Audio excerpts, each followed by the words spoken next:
This DecaDish is about the $25,000 sunglasses from season 2 of The Real Housewives of Beverly Hills. So a lot of people asked me, first of all, where did I get the $25,000 sunglasses? So the first question I'm going to answer is that I got the $25,000 sunglasses at a store in Beverly Hills by Beverly Drive called Luxuriator. And it was such an amazing day. Actually, production followed us down there.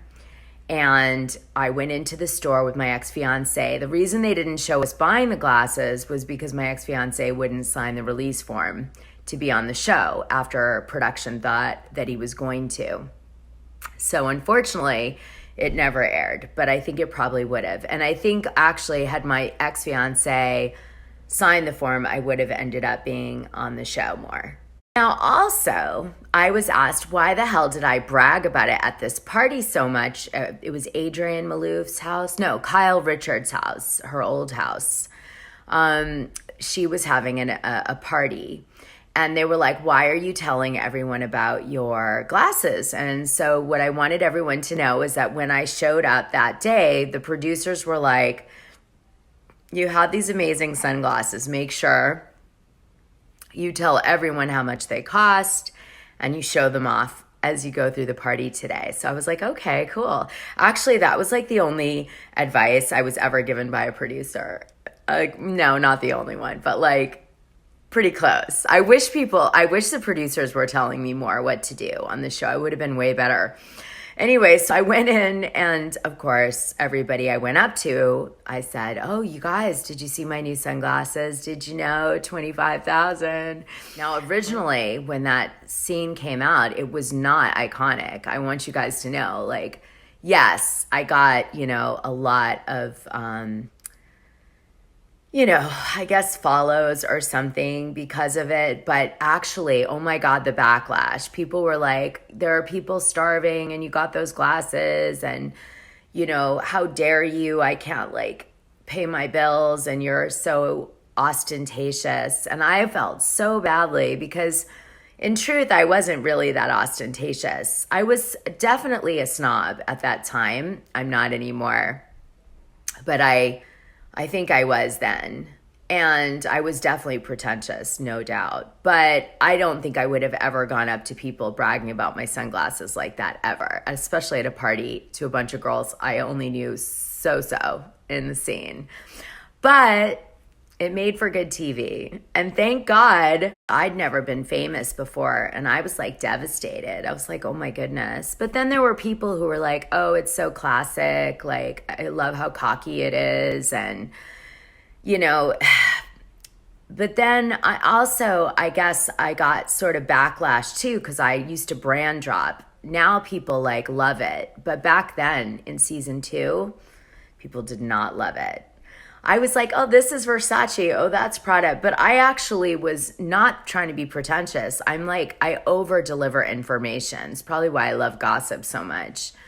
And so I think I always was trying to help people find out what I was wearing in case they really wanted to get it. I wasn't trying to show off. But I guess the way the producers showed it, or maybe because I was the first person to on the franchises kind of be showy like that, ooh, the fans didn't like that either. I was really the brand drop. Oh my God, the brand dropping. They were so agitated by it. Anyway, that's why I put it in my song to kind of make fun of it because, I really wasn't trying to show off. I was just trying to tell people what I was wearing because they said they liked it. But anyway, in retrospect, probably not the best idea. Oh, goodness. But I did love Taylor so much when I was on this show, and she was such a good friend at that time. But we had a falling out, unfortunately, because she didn't show me any support after the show whatsoever. So I literally never spoke to her again. She just dumped me. And then she pretended I never existed. When she'd do any interviews about that time period of the show, she just not even acknowledged that I was there. And it was really a disrespect because what you guys didn't see behind the scenes was that Taylor, so you might be wondering, what do the glasses have to do with Taylor Armstrong? Well, Taylor had asked me not to talk about her abuse, and obviously the producers on the show wanted me to talk about her abuse by her husband, Russell, at the time. And I didn't want to hurt my friend because she specifically asked me not to, so I tried to do anything I could to try to make the show fun, because I knew people were watching me, obviously.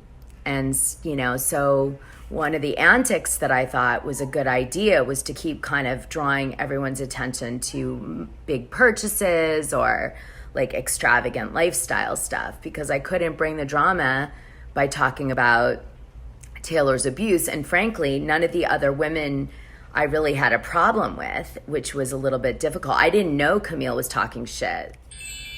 So that kind of explains why I have the diamond lollipop, the $1 million lollipop holder, and the glasses and the brand dropping and all these things. I actually didn't know Camille, as I mentioned, was like being a dick behind the scenes because she never showed it. I think that's why the women always say like, Camille is like a backstabber, because they feel like she gives one impression at the events, which is like maybe supportive. And then behind the scenes, when she does her confessional, she's kind of like, oh, and I thought her house was empty, or I thought you don't have money if if you show it off or whatever. I think that's so ironic that she would go there though, because it's not like Camille came from like some blue blood background. Okay. So it's kind of very judgy of her to judge anyone about, wealth, because Kelsey Grammer is not like he's old money or something, and it's not like she earned it with him. I don't get that. I actually got along great with Kyle. I got along great with Camille, although I didn't know she was backstabbing me in the confessional videos, or I would have come for her for sure. She's easy target. Like Camille is an easy target. Like she's judging me on the fact that I like am nouveau rich or I don't have a lot of money, but it's like, talk about like what's Kelsey Grammer. Kelsey Grammer is just like an actor, and it wasn't like she made a ton of money, doing anything. She just married Kelsey Grammer, and he was no prize. So I don't know, kind of weird to be judgy from that standpoint. But Lisa, she was like, it was funny that it was Kyle that took Lisa out on this show, because what was funny about it was it took 6 seasons or whatever. I think it was like 6 seasons it took. But Kyle was actually like coming for Lisa since season 2. Just saying. She used to talk to me about it. She was like, Lisa's just thinks she's so untouchable and she's so good and she looks the best, and like you need to go for her. And I tried, but Lisa's really tough to go for because she was so like, she truly believes that she is amazing. And I guess with anyone who, has all that money and is self-made, God bless Lisa, because she made it with Ken. Certainly Ken started it, but she definitely finished it. It's hard to go for someone like that, especially someone who's so cold. They don't give you any in, right? To like, and I guess the only person who ever got that in was Kyle after 6 seasons or whatever it was. And then finally, Lisa got pushed off the pedestal. Anyway, don't tell anyone. That's really secret shit. But I never really had a problem with Lisa. I just found her very difficult to shoot with. It's like she didn't want to throw anyone a bone, Like you had to just hurl yourself at Lisa to get her to like interact with you. And it just makes for for that show anyway, it's like awful. Yeah, I'm sure the producers struggled with it. They were like, come on, Lisa, make some new friends here, because Adrian was gone. Adrian was a legitimate friend of hers. And then Kyle was kind of secretly coming for Lisa the whole time. And like nobody else. Brandy was, I think the producers forced that on Lisa. The other girls, I don't think Lisa really interacted with that much. So that didn't leave too many people for me to, go for on the show, because like Lisa was made of steel. Kyle was my friend. Taylor was my friend. Adrian, I liked, and I was like, she is just impossible to come for unless you're just an asshole, which is why I took Brandy to do it. So it was like, and Camille I could have gone for, but I didn't know. She was like stealth, you know, like she's like a stealthy bitch. Yeah, so how do I bring this back to the glasses? Anyway, I'm just so grateful that everyone decided to make them iconic after the fact. And I'm glad that everyone uses them in the memes and stuff.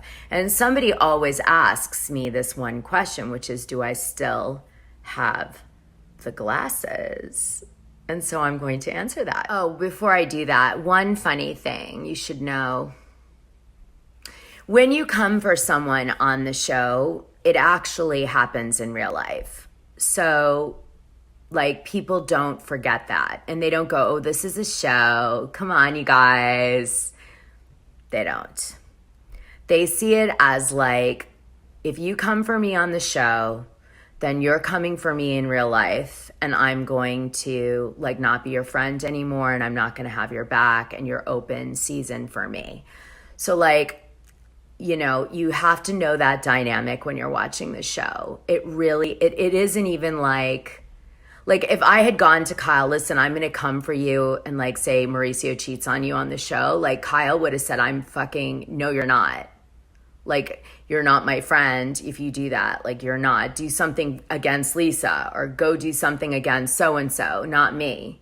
Anyway, if you enjoyed this video, please go and get the Next Level Gossip on Dishing Drama Dana Wilkey on the Patreon, or follow me on Instagram, Wilkey_Dana, or Twitter @Dana Wilkey. I love you guys. Thanks for everything, all the support through the many, many years, and the $25,000 memories. Mwah.